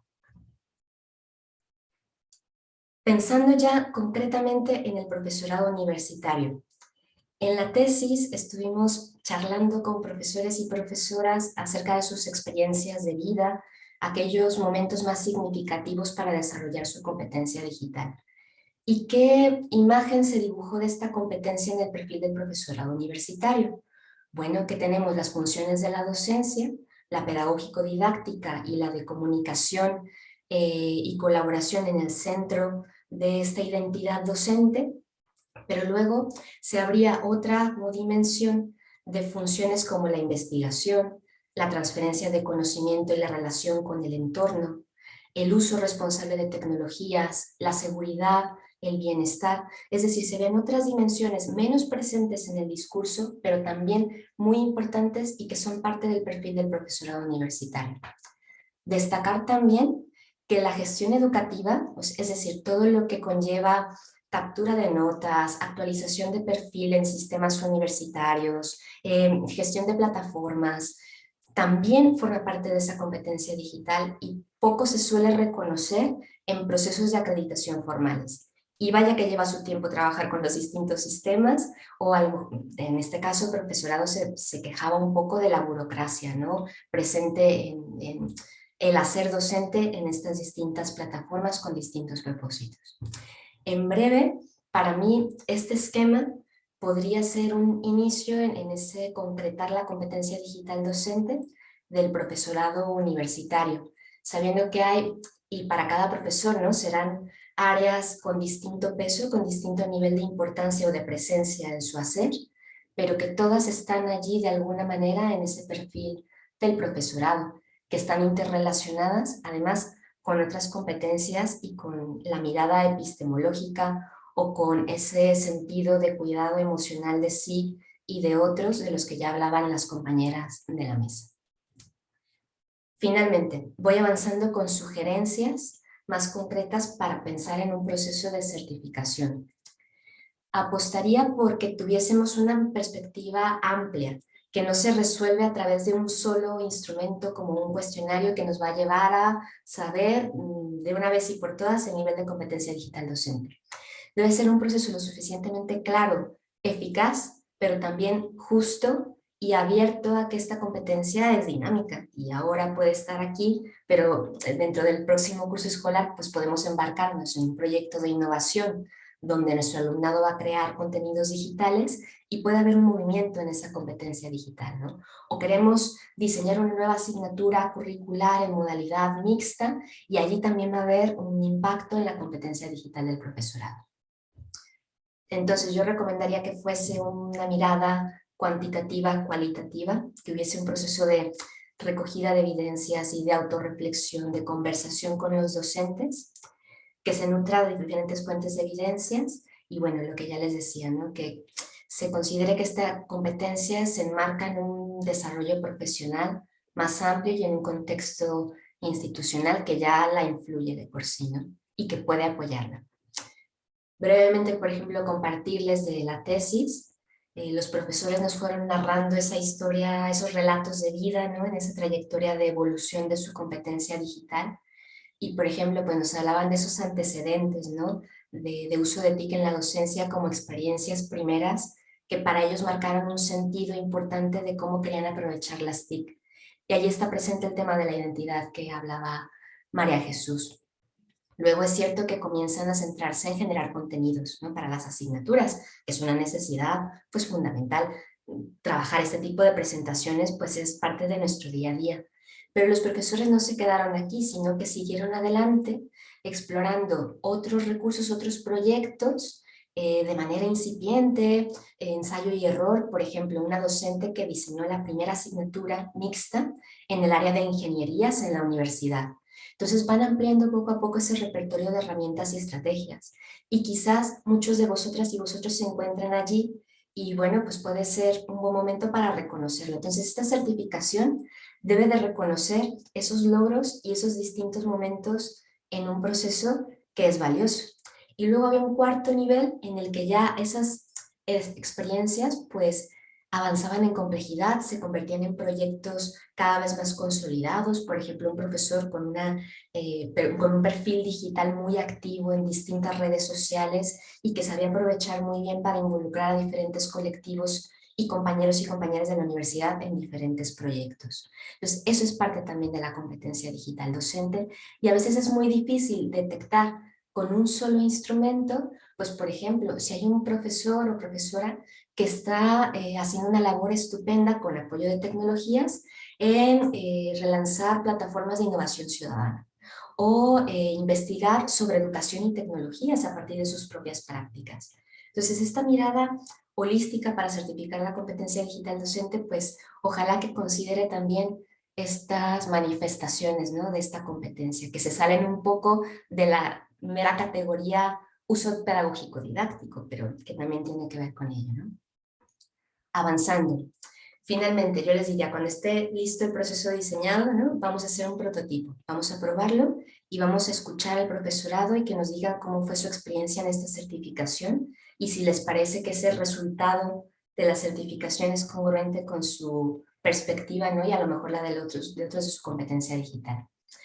Buscar que exista una alineación entre la certificación y otros planes de formación o proyectos de innovación en la universidad. Contemplar la cuestión de los recursos que ya hablaba la profesora María José, de qué necesitamos, ¿no? Para impulsar la competencia digital docente. Y lo ideal sería que todo este proceso involucre a cada vez más profesorado y comunidad educativa. ¿Qué tipo de transformación digital queremos para nosotros como docentes, para la universidad, para la localidad, ¿no? Para los sectores que estén aliados con la universidad? Y bueno, trabajar por ello, que tampoco estamos en un campo neutral, ¿no? Pero sí lleno de posibilidades. Y pues listo, la metáfora un poco es como de un caleidoscopio, ¿no? Donde vamos a ir jugando con distintos elementos y configuraciones. Y pues gracias por su atención y desde Conecta 3C estamos muy contentos de entrar en contacto con esta universidad y con estos espacios de diálogo.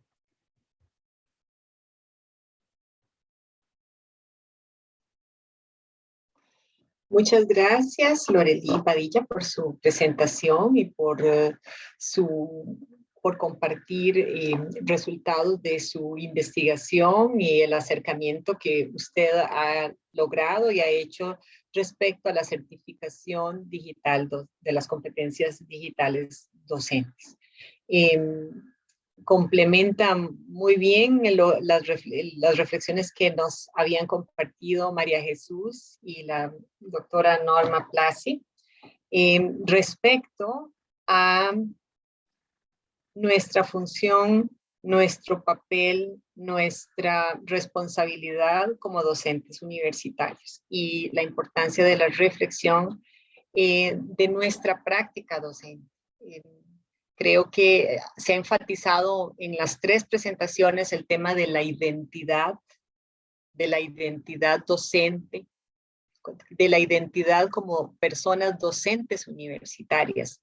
Y esto nos trae a la Universidad Nacional un elemento central sobre el cual reflexionar en las próximas semanas en que estemos trabajando en la definición, reconstrucción del modelo pedagógico, del perfil docente y de las propuestas que podamos elaborar para la certificación docente universitaria, para el reconocimiento institucional de esa función primordial que es la que como docentes realizamos en la universidad.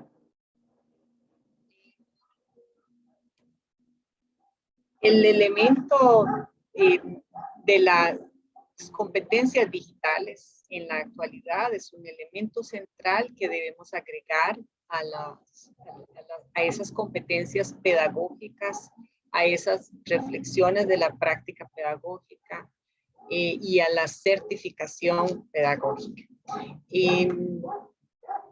Es para la Universidad Nacional este encuentro, un encuentro que nos brinda no solamente reflexiones, sino además novedades que tenemos que considerar en este proceso de construcción que iniciamos.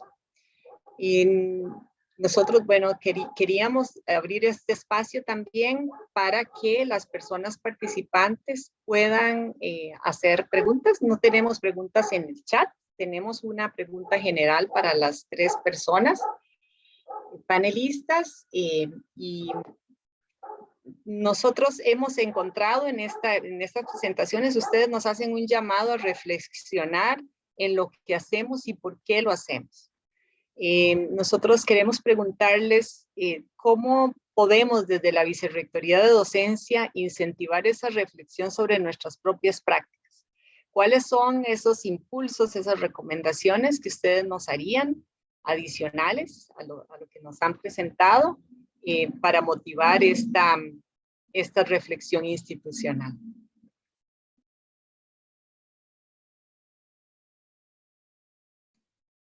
Tal vez en el mismo orden en el que fueron presentando, si gustan pueden. O en el orden invertido, mejor. O en el orden invertido, sugiere María Jesús. Adelante. No, que empiece Lorelí. Bueno, no está con tos. Bueno, reservada que Norma quiera iniciar. No, inicia, dale, pues sigo yo. A ver, yo no sé si en la Universidad Nacional, en algunos departamentos ya se ha dado un tiempo para analizar la respuesta educativa ante la crisis por COVID, cómo se ha seguido también con estas modalidades mixtas, qué se ha aprendido, qué se quiere mejorar, y en esa visión de docentes y de universidad a futuro. Creo que el formato conversatorio, ¿no?, sobre temas que sean de interés para la comunidad y donde la comunidad se escuche a sí misma, puede funcionar muy bien y puede ser un buen espacio de reflexión, ¿no?, donde se pueda encontrar un pequeño grupo, una comunidad, y que pueda hablar sobre un tema interesante sobre su práctica digital. Eso se me ocurre de momento, pero por favor, Norma y María Jesús, complementen, como es seguro largo. Esto que decía Lorelí, sí, quiero ampliarte algo. Vos decís, el sistema conversatorio me parece genial, porque es el sistema conversatorio que abre al diálogo y quizás donde creo que tiene que haber espacios de mucha confianza en esos conversatorios, ¿no? La confianza es un eje que tiene que atravesarnos, o sea, porque no podemos reunirnos para decir, bueno, conversemos sobre lo que hicimos, ¿no? A esto implica preparación, implica organización, implica mover un poco a los demás, ¿no? A ver qué les ha pasado, cómo lo vivieron, porque a veces uno va muy directo, ¿qué aprendiste, qué hiciste? Pero el tema es emocionalmente, cómo lo han vivido, esto que vos decías de la pandemia, ¿no? ¿Qué nos pasó? ¿Cómo nos atravesaron las tecnologías que por allí, vuelvo a repetir, muchos docentes no sabíamos que existían a lo mejor determinadas plataformas, porque una cosa es quien viene del medio tecnológico o universidades que las tomó muy preparadas para enfrentar el uso de los mecanismos tecnológicos y otras que a lo mejor sin siquiera buenas computadoras donde poder conectarse con el otro. Entonces yo creo que esto merece un trabajo reflexivo en todo sentido, empezando por los conversatorios, empezando por los encuentros organizados, planificados y combinando instrumentos. A lo mejor puede ser un acercamiento primario en una conversación, puede haber alguna encuesta muy mínima, muy afectiva si se quiere. Perdón. Encuestas que no traten de... Aguantame un poquito.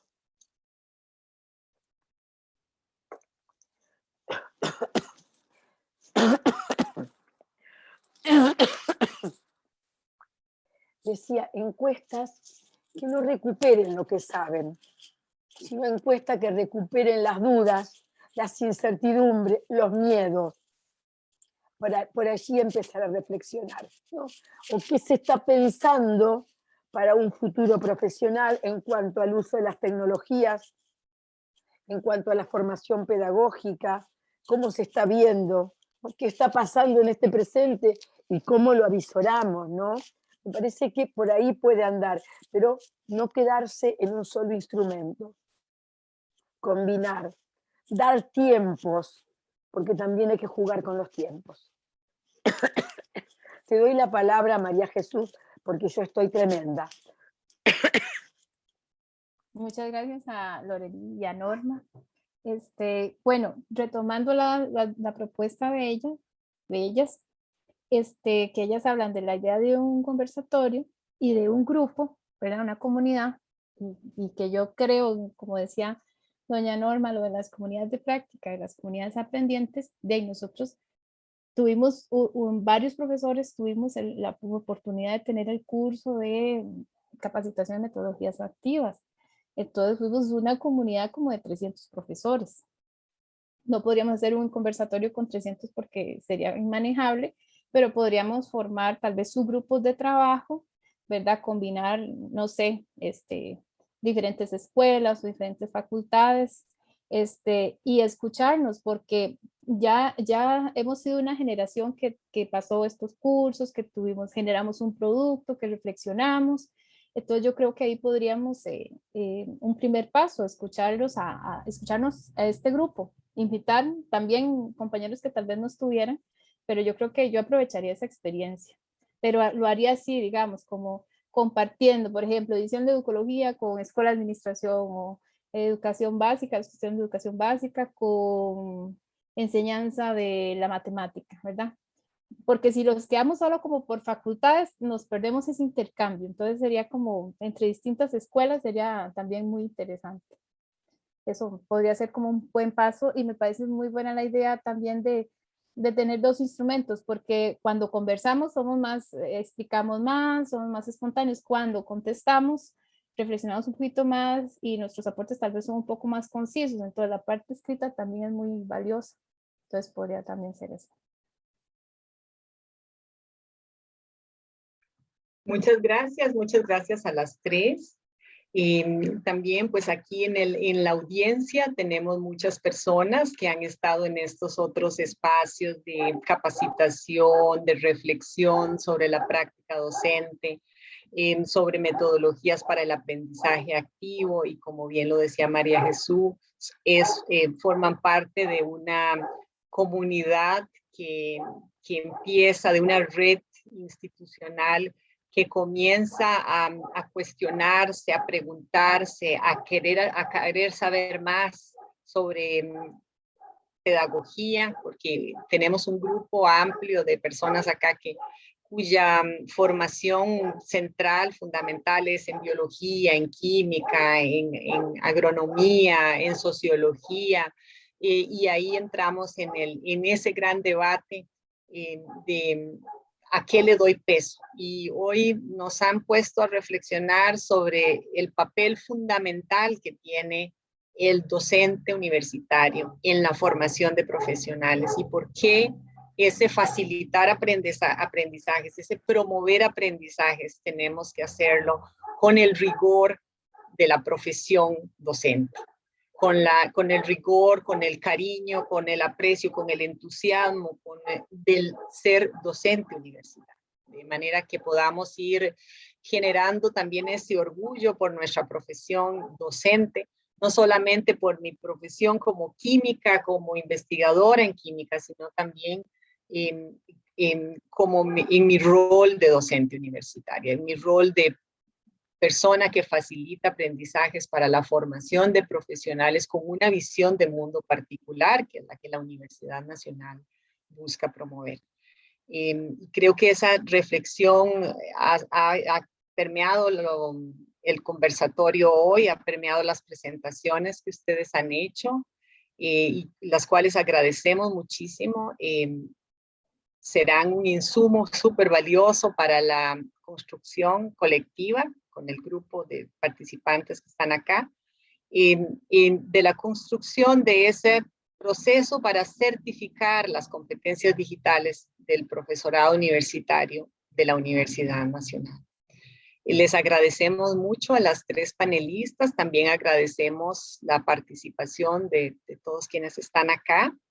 Si alguna persona tuviera una pregunta final que hacer, una reflexión final que hacer, alguien de la audiencia, podemos abrir el micrófono también. Levantan la mano y abrimos el micrófono.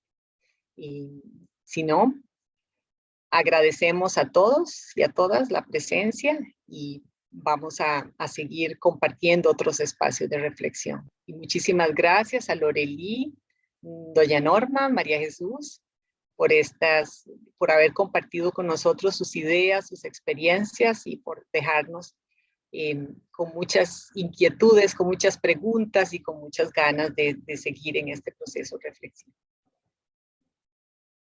Muchas gracias. Muchas gracias a ustedes por la oportunidad también.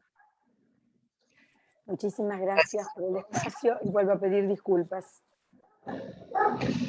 No, muchas gracias a todas, muchas gracias por estar aquí a pesar de la condición de salud de algunas de ustedes. Muchas gracias. Gracias y buenas tardes.